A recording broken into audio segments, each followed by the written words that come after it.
There are probably only fewer than 30 that really cause horrific birth defects.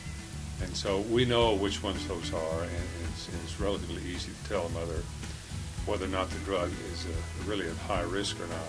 You always have to contend with the fact that about 3% of normal births, 3%, will have some form of defect, whether it's a small change in the ear or the mouth or an eye is offset something can occur, but that always occurs in about 3% of normal births, which means that you always have to differentiate between that 3% normal rate and the effect of the drug. Now, we have some drugs like Accutane and ethanol that are quite horrific and produce quite horrific birth defects. And so we know what those are. Valproic acid is another one that increases the risk of spina bifida and other kinds of problems. And so we generally know which medications to avoid.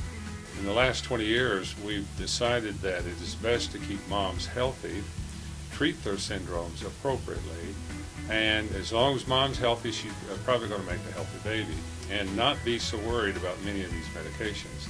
Mothers that are depressed have major complications with birth and delivery and babies that are small for gestational age.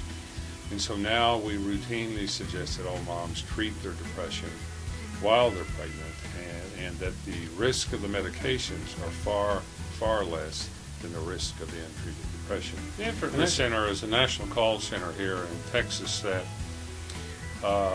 mothers and healthcare professionals can call about the use of drugs in pregnancy or in breastfeeding mothers.